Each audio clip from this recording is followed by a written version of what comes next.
that I do, I definitely feel regret. But if that thing is not in my hand, गोष्टी माझ्या हातात नाही, तर I should not think much about it. माझ्या हातात आहे तेवढा वेळ भेटला त्याचा जस्ट बेस्ट पॉसिबल करायचं ते मी करणार. That's what I should and you should also try. So you should think more of what you can do rather than which is not in your hand. तेवढं करण्यापेक्षा त्याच्यावर तुम्ही डिबेट करू शकता, discussion करू शकता, पण more focus on what you can do. Focus on that. Plan करा आणि त्यानुसार काम करा. माझ्याच्याने जेवढं चांगलं करणं शक्य आहे तेवढं मी करणारच. होय, मी तुकाराम मुंडे साहेबांबद्दल बोलतोय. एक खमक्या IAS अधिकारी, विशेष म्हणजे माझ्या बीड जिल्ह्याचा अधिकारी.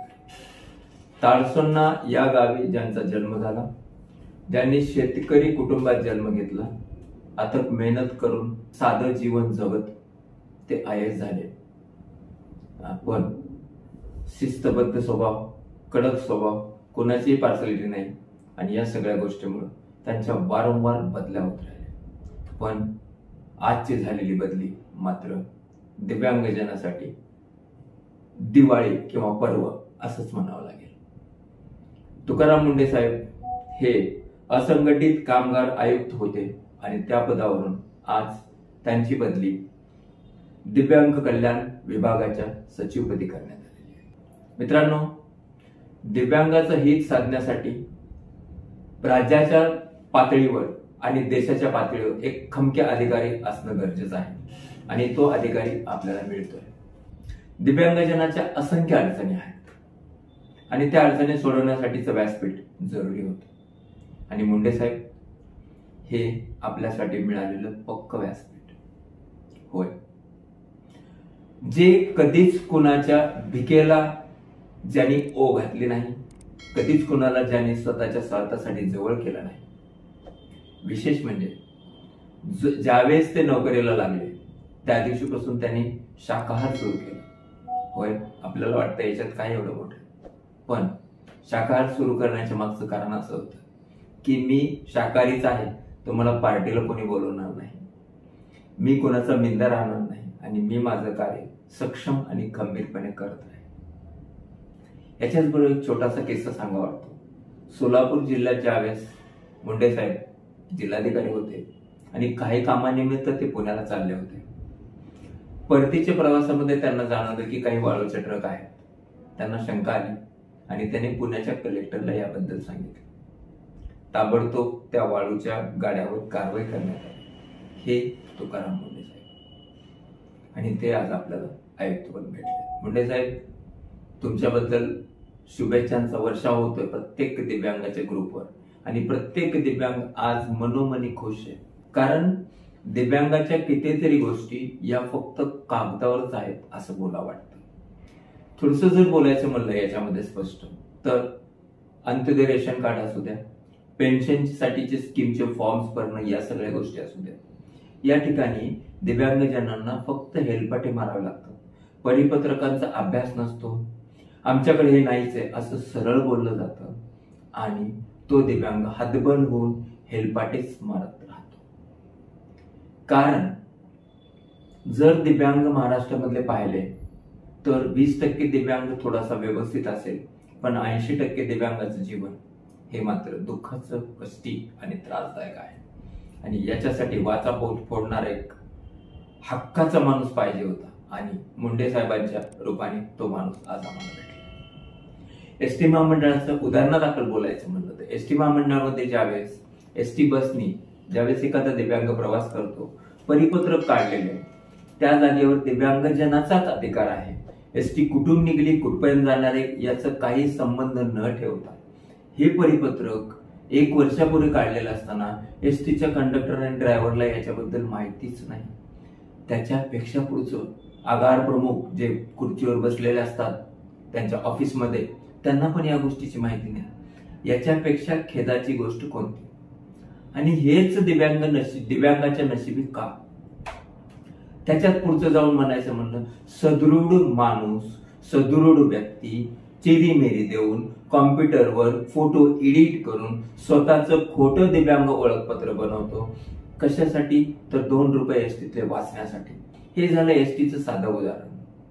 नोकरीमध्ये तर कहर आहे कहर. कुठून मिळतं बोगस दिव्यांग प्रमाणपत्र, कोण देतं, कसं ते सॉफ्टवेअर दुसऱ्याकडे त्याची की जात असेल, पासवर्ड जात असेल, किंवा जे काही जुगाड लावलं जात असेल ते जुगाड लावल्यामुळं बोगस मात्र मजा करतोय आणि खरा दिव्यांग मात्र सजा भोगतोय. अथक मेहनत करायची, स्वतःच्या व्यंगाला बाजूला ठेवून परिश्रम घ्यायचे, स्कॉलर व्हायचं आणि नोकरीसाठी मात्र बोगस जाऊन तिथं बसलेलं आहे. फक्त नोकरी लागतानाच नाही, पदोन्नती घेताना असंख्य जिल्ह्यानुसार जर आकडे काढले तर थक्क व्हायचं काम आहे. ते पण त्या महाराष्ट्रामध्ये, ज्या महाराष्ट्राने देशातील पहिलं दिव्यांग मंत्रालय सुरू केलं. मग ते फक्त नावापुरतच आहे का, असं म्हणण्याची वेळ प्रत्येक दिव्यांगावर येते. याच्याच बरोबर शासकीय इमारती जर आपण पाहिल्या, मग ते SP ऑफिस असू द्या, कलेक्टर ऑफिस असू द्या, बँका असू द्या, निमशासकीय कार्यालय असू द्या, या सर्व कार्यालयामध्ये दिव्यांगांना जाणं येणं सोयीस्कर व्हावं म्हणून व्यवस्था होणं जरुरी आहे. ज्याला डिसेबल फ्रेंडली म्हणता येईल अशी व्यवस्था किती ठिकाणी आहे. किती कार्यालयामध्ये दिव्यांगजनाच्या वाहनाला पार्किंगला जागा आहे. कायदे बनलेत, फक्त कायदे कागदावरच ठेवायचेत का. किती इन्स्टिट्यूट, एज्युकेशनल इन्स्टिट्यूट, किती मोठ्या मोठ्या कार्यालयाला सेमी गव्हर्नमेंट दिव्यांग फ्रेंडली आहे. जर एखादा अंध दिव्यांग असेल तर त्याच्यासाठीची वेगळी व्यवस्था त्या ठिकाणी केली आहे का. एखादा फरफरट जाणारा दिव्यांग असेल तर त्याच्यासाठी व्हीलचेअरची व्यवस्था आहे का. आणि जर नसेल तर तो दिव्यांग हक्क कायदा 2016 बनवून उपयोग काय, हा प्रश्न माझ्यासहित प्रत्येक दिव्यांगाच्या मनात येतो. पण दात कुठं मागायची. आज मात्र दात मागण्यासाठीची मजबूत जागा तयार झाली आहे आणि ती म्हणजे आमचे तुकाराम मुंडे साहेब. एसटी मध्ये पण परत एकदा एसटी कडे वळतोय. एसटी मध्ये पण हेच आहे. प्रत्येक एसटीला रॅम्प पाहिजे, हा नियम आहे. प्रत्येक एसटीला रॅम्प पाहिजे. प्रत्येक एसटी स्टँडवर 2 व्हीलचेअर ठेवायला काय बिघडतं. एसटीच्या चढण्याच्या ठिकाणी एक रॅम्प का नको. एसटी मध्ये कंडक्टर ड्रायव्हरनी दिव्यांगजनाला चढण्या उतरण्यासाठी मदत करावी, हा फक्त नियम कागदावरच ठेवायचा आहे का आणि किती दिवस. असं जर होत असेल तर ते दिव्यांगाचे नियम कागदावर तरी कशाला ठेवतो. बंदच करून टाका. सगळ्यात सोपं दिव्यांग हक्क कायदा 2016, त्याच्यामध्ये तो कायदा बनलाय आमच्यासाठी. तो कायदा बनलाय दिव्यांगजनासाठी की दिव्यांगजनांना साध्या माणसासारखं, सर्वसामान्य लोकांसारखं जीवन जगता यावं आणि ते जीवन जगत असताना त्यांच्यासाठी मिळणारे मूलभूत अधिकार, याच्यासाठीचा हा दिव्यांग हक्क कायदा 2016 किती ठिकाणी पाळला जातो. किती ठिकाणी दिव्यांगजनाला सन्मानाची वागणूक दिली जाते आणि किती जास्त ठिकाणी दिव्यांगजनाचा अपमान होतो, अवमान होतो. याचा अभ्यास होणं जरुरी आहे. आणि हे अवमान झाल्यानंतर मुकाटपणे स्वतःच्या मनाला यातना करत जीवन जगणं हेच दिव्यांगाचे नशिबी आहे का, हा पण प्रश्न येतो. हो, हे बोलण्याच्या मागचं कारण असं आहे, असंख्य दिव्यांगजनांना त्याच्या परिवारातील लोक, त्याच्या आजूबाजूचे लोक, एखाद्या ठिकाणी किरायाने राहत असेल तर त्या ठिकाणचे लोक, सार्वजनिक ठिकाणी सहज चालता त्याच्या व्यंगावर बोलणं, त्याला मारहाण करणं, त्याला त्रास देणं, या सगळ्या गोष्टी होत आहेत. आणि या गोष्टी घेऊन जेव्हा दिव्यांगजन एखाद्या पोलीस स्टेशनला जातो त्यावेळेस बऱ्याच ठिकाणी आम्हाला असं जाणवलेले की पोलिसांना दिव्यांग हक्क कायद्यातले जे दिव्यांगाच्या अधिकाराचे कलम आहेत, अधिकाराचं हनन होतं त्यावेळेस लागू होणारे कलम आहेत, त्याच्या व्यंगावर बोललं जातं त्यावेळेस लागू होणारे कलम आहे, याच्याबद्दल नॉलेजच नाही. कलम नंबर 89, 90, 91, 92 दिव्यांग हक्क कायदा 2016 या कलमांची तंतोतंत अंमलबजावणी कधी होणार आहे की होणारच नाहीये. या सगळ्या गोष्टी दिव्यांगजनाच्या मनामध्ये आजपर्यंत चालत होत्या. पण साहेब आपण आलात आणि आम्हाला पूर्ण खात्री आहे आपण प्रत्येक विभागवार या गोष्टीची बैठक घेणार आहेत. एसटी मंडळाच्या महामंडळाच्या सचिवासहित या गोष्टीची बैठक घेणार आहेत. पोलीस विभागाच्या मुख्यबरोबर या गोष्टीची बैठक घेणार आहेत आणि दिव्यांग हक्क कायदा 2016 यांना समजून सांगणार आहेत. कारण जोपर्यंत यांच्या डोक्यात दिव्यांग हक्क कायदा 2016 पक्का बसणार नाही तोपर्यंत खऱ्या दिव्यांगजनाला न्याय होणार नाही.